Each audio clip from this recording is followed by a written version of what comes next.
So kids, like this is a big decision in general, but then when you package that big decision in with what you do, it's like I feel like it's so loaded. Did that even play into the decision, or just with what you do? I mean, it's very dangerous. Well, it's complicated. I mean, it's not, I mean, being a professional climber isn't fundamentally that dangerous.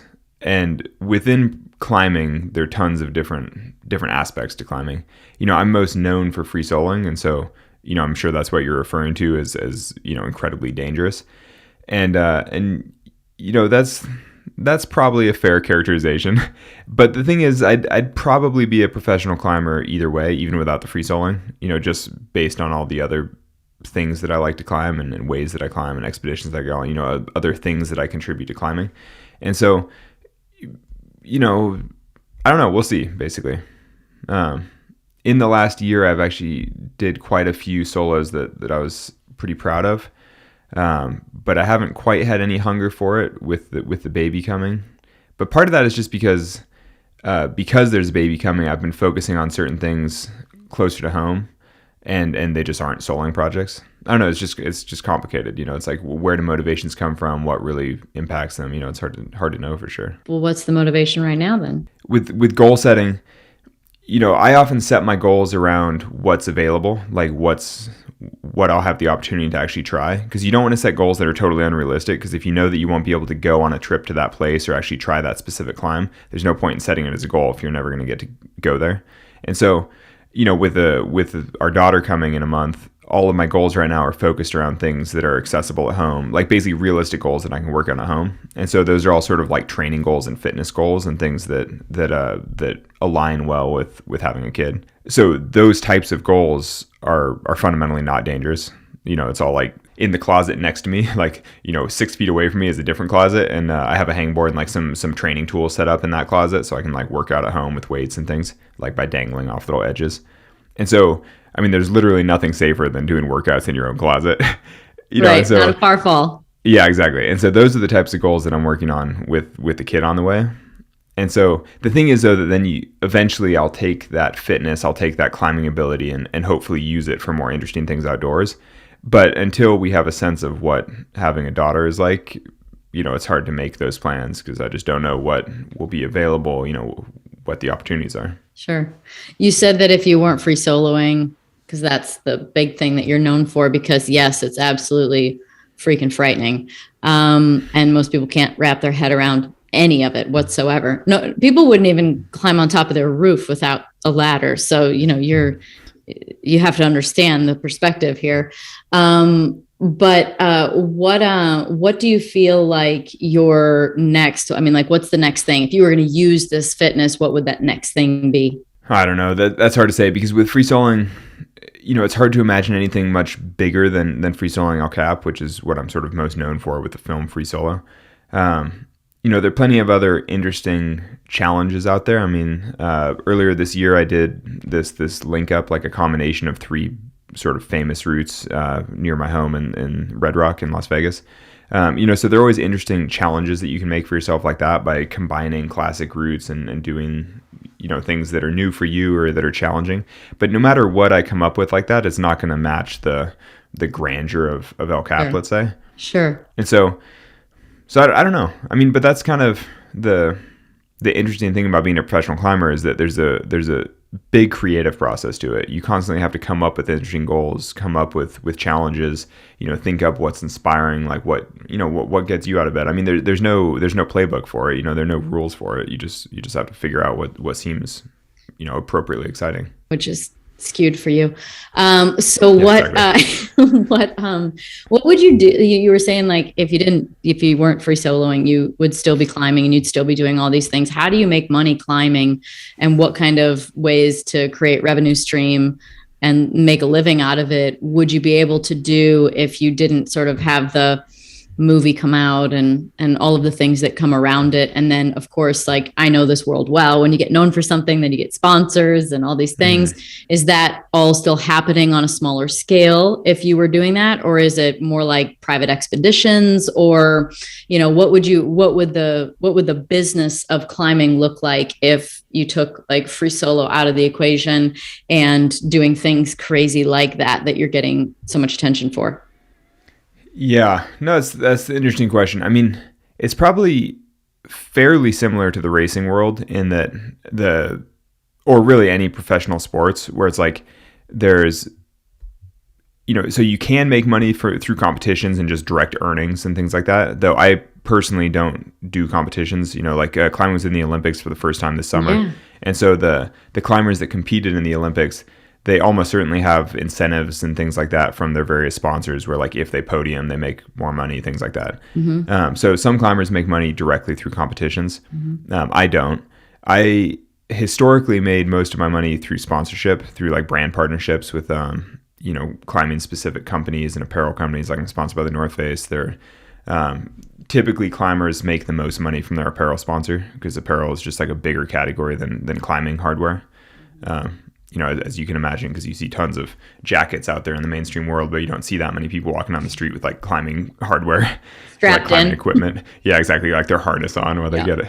And then beyond that, many professional climbers make money through sort of odds and ends stuff like writing things and like appearing in little films and, just like random extra, I don't know, like promotional things and whatever, teaching clinics, like guiding, all kinds of like various side things.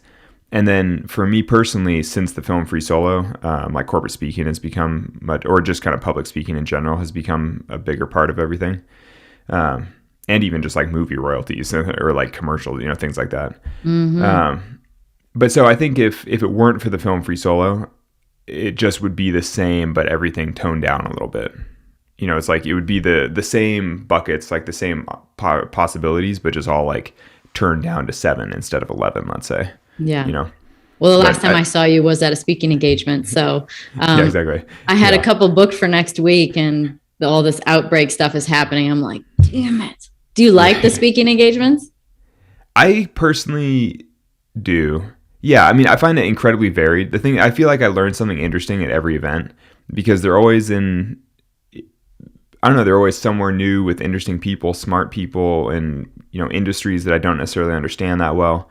And so, like, I did a remote speaking thing recently for some cryptocurrency stuff, and like I personally don't know much about crypto, and I was like, oh, it's actually a pretty good way to learn quite a bit in a fairly short amount of time. So I was like, that's fun, that's cool.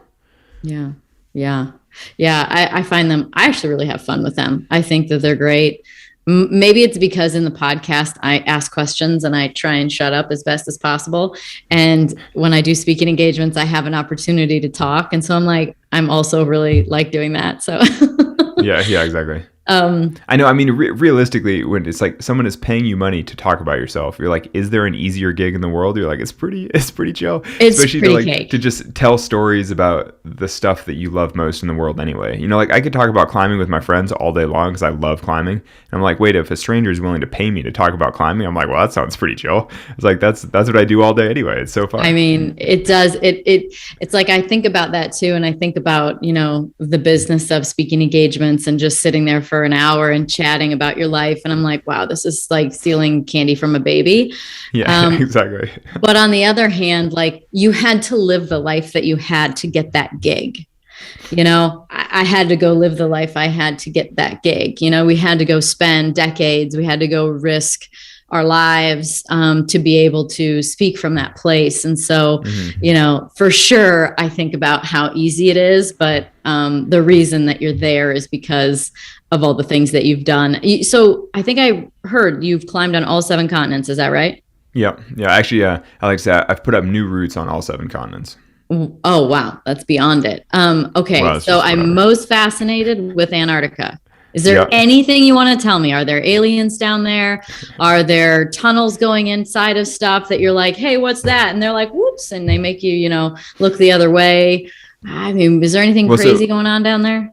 Well, so for context, we were climbing in an area called Queen Maud Land, which is south of Cape Town. So, I mean, most people, when they talk about going to Antarctica, they go from the tip of South America. We went from the tip of Africa. And so we were on sort of the other side of Antarctica. And then we were in an area that's like quite a ways inland, so away from the coast.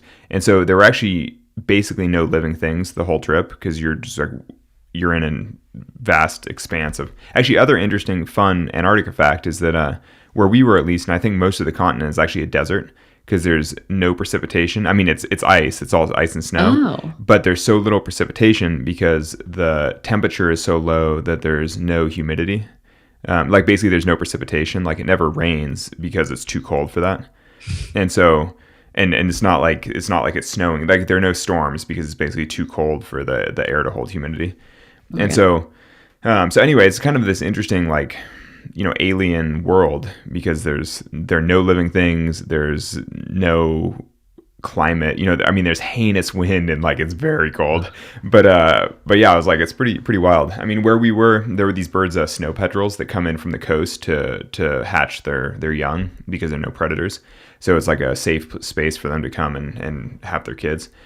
And so for the month that we were there, all we saw were snow petrels from time to time. It's like one species of bird, that's it. And then late in the trip, I found something that I thought might have been lichen on one of the rock walls. And I was like, oh my God, it's a living thing. But I have no idea if it actually was. You know, it could have just been some like weird rock thing. But I was like, it's a pretty barren landscape. It's just rock and ice. Well, I think those were probably baby dragons. And the living things were underneath the ice sheet, not above it. No, I love that. You have to go really deep. It's crazy because the ice sheet is so thick there. I mean, we were at something like 7,000 feet, and technically, you know, the ice goes all the way down to sea level, roughly. So it's like thousands of feet of ice. Where do you climb then? I mean, if it's just a sheet of ice, like where do you climb? No, it's a sheet of ice with like, actually, since you're into dragons, it's like dragon's teeth, like these crazy spires of rocks sticking out of the ice. So these like up to 2,000 or 3,000 foot granite faces. Like, imagine Yosemite, but still with thousands of feet of ice below it. And the rock was much worse, but so it's like rock, jagged, not ice. Yeah, so it's like jagged granite walls sticking out of. Actually, I was like, do I have a picture of it in my you know, I've got some pictures around the office here. Your newly decorated office club. Yeah, exactly. But no, I mean, just think like mountaintops sticking out of a glacier. So it's like everything is a flat sheet of ice except for these like teeth sticking out every once in a while. I bet that looks so crazy. It's crazy. It's an insane landscape. And I mean, the specific area that we were climbing in is called it's like Norwegian. It's historically Norwegian, but it's called the Wolf's Jaw because it looks like it's a big U-shaped sort of valley, and it's like it looks like a jagged jawline. You know, it's all the teeth of a wolf.